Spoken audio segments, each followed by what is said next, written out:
Bandeko na ngai, Ken-Mpiana, mu émission ya kofinga, ya kolobela, ba musicien mususu, akoma kosala yango sur contrat.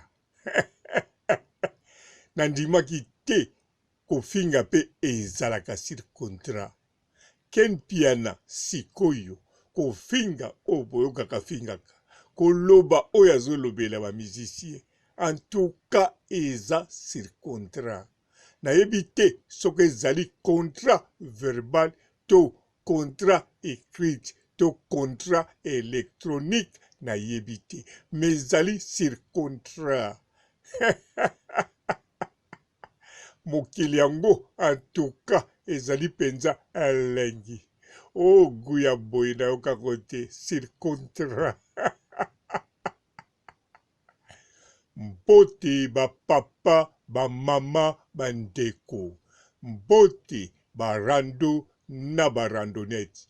Mbote batoyo balingaka rando na ba oyo balingaka rando te.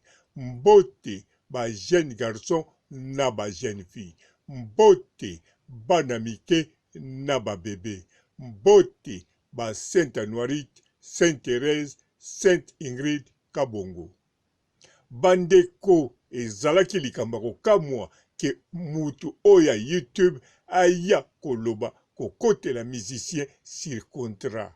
Bien sûr Ken-Mpiana alobaka asalaka sur contrat te mutatindaka ete ekoki kozala ne bandeli ezalaki bongo. Mena mokolo lelo Ken-Mpiana aza kosala sur contrat, azali dirige na quelque mutu. Soki asali biloko ndenge asalaka, soki asali erreur azali convoqué pe bazwa expliquer ye. Donc biloko mususu oyo Saratola azoloba ekoki kozala lukuta te. Bitumba oyo bomonaki Ken-Mpiana na Manike balingi kobunda parce que Manike ayebi ke mbongo na makambo mususu eyaka sur contrat. Sikoyo Ken-Mpiana azolinga kobare neti ke bazozela salaire ya YouTube, mais bazozela salaire ya YouTube te parce que Manike kote mbongo atimbela mbongo makasi banda na âge ya 3 ans. Tango kotuna na koti klasi te sayebaki mbongo na papier. Alors sikoyo Ken-Mpiana ndenge aza wana Manike mutu arevesaka eke yo awa ozwi mbongo, yo awa boye. Sikoyo Ken-Mpiana yepe aye kosala erreur alakisi ke batravayaka na contrat. Alobi biso to alobi Manike ayaki pananga chaque fois ayaka atie mobulu po asenga mbongo. Alina memie po ya sule kauka azwi mwa geste apesi.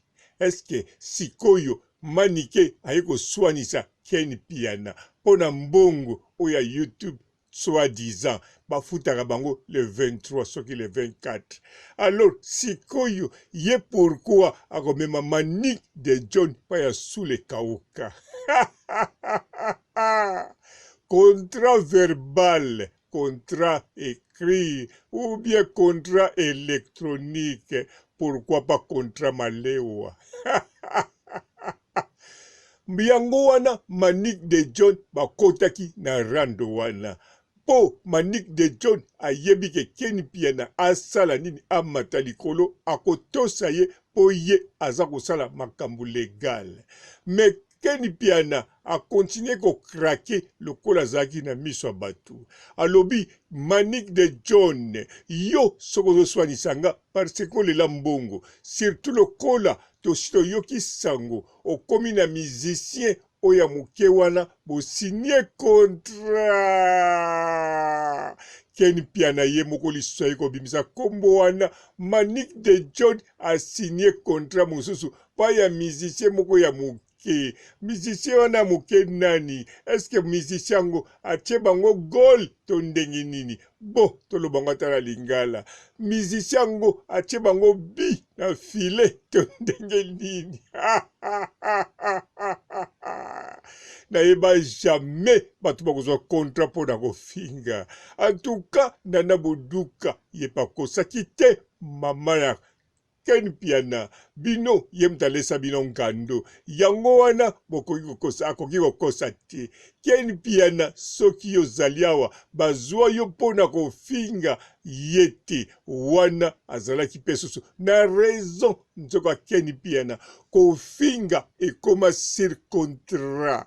Mama na ngai nga nayebaki ki baporte parole mutu bazali par contrat même verbal mais bazali par contrat.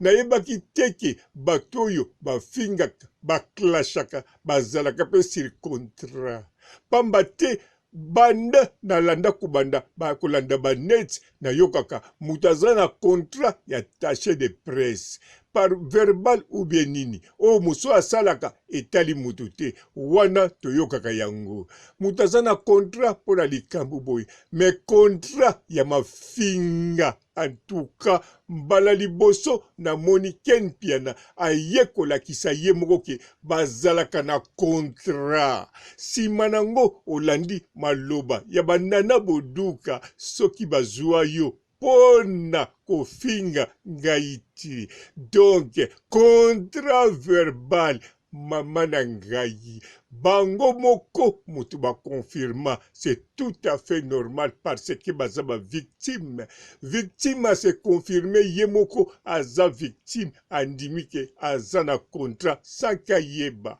afundi muninga aza na contrat sanke achakake tokoyeba ke aza ko confirmer ke asalaka mafinga par contrat. Donc Ken-Mpiana mukolo akoloba lisusu ke mutu atinda kete asala makambo ya salaka.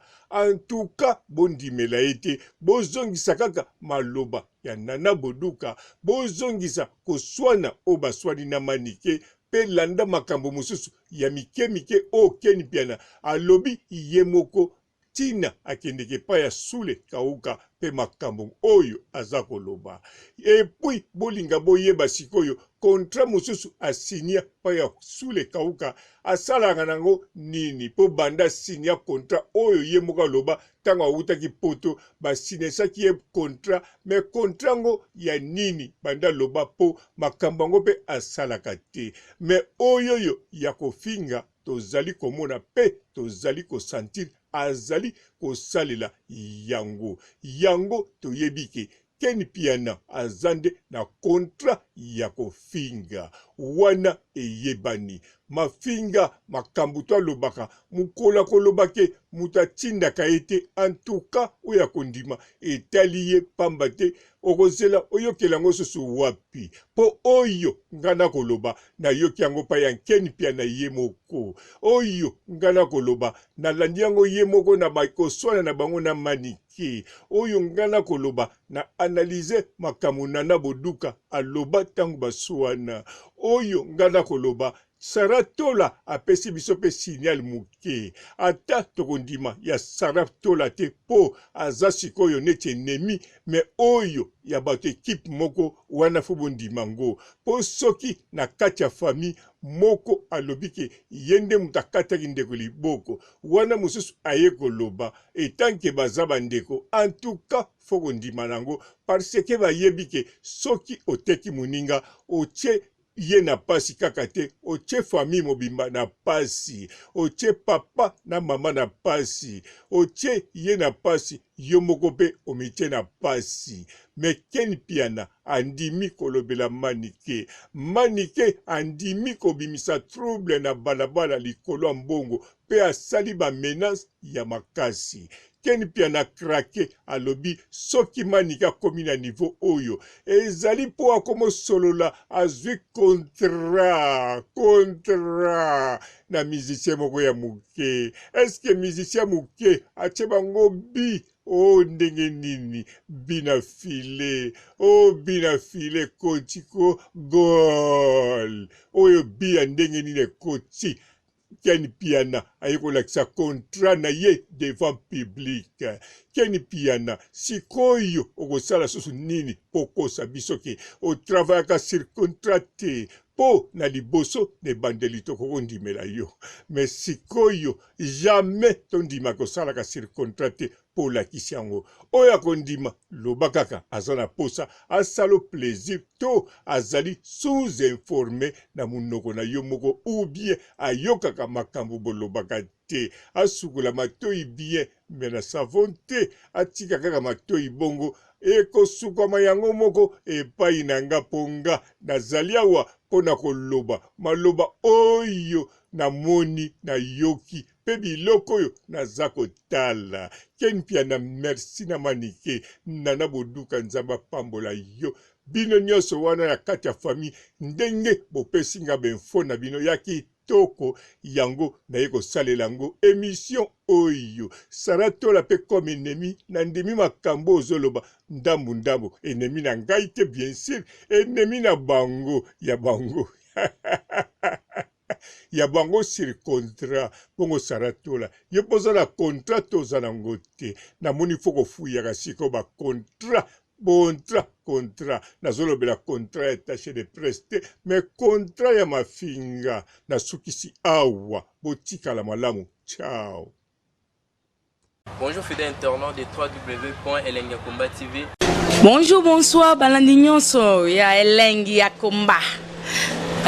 Congolaise TV. Bon, belé partout dans le monde, partout où vous êtes, partout où vous êtes, Afingaka TV vraiment. Bonjour, bonsoir, na abonné ba fan nyonso ya Afingaka Congolais TV. Bonjour à mon boss, on a appelé ça vraiment Mbadi. Bonjour à mon boss, Ken-Mpiana. Je salue mon boss Balobi, boss des boss Babi, Ken-Mpiana.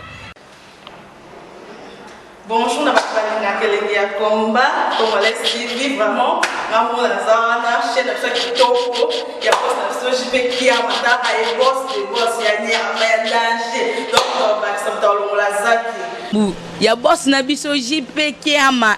Nzambe na ngai. Ba boss bazali Ba boss bazali. Ken-Mpiana, le boss des boss. Napesi d'abord bonjour te ba mbote belé na mo boss Ken-Mpiana wana na kozangisa ote donc na ko koleka te sana napesa mo boss Ken-Mpiana boss des boss. Bon, belé partout dans le monde, partout où vous êtes, partout où vous êtes, Afingaka TV vraiment. Bonjour, bonsoir, na abonné ba fan nyonso ya Afingaka Congolais TV. Bonjour à mon boss, on a appelé ça vraiment Mbadi. Bonjour à mon boss Ken-Mpiana. Je salue mon boss Balobi, boss des boss Babi, Ken-Mpiana. Bonjour, na Afingaka Congolais TV vraiment. Maman Lazana, chaîne de Kitoko, il y a pas de Ken-Mpiana, il y a boss des boss, il y a danger. Donc, on va la zaki. Ya boss na biso Ken-Mpiana. Nzambe na ngai. Ba boss bazali Ba boss bazali. Ken-Mpiana, le boss des boss. Napesi d'abord bonjour te ba mbote belé na mo boss Ken-Mpiana wana na kozangisa ote donc na ko koleka te sana napesa mo boss Ken-Mpiana boss des boss.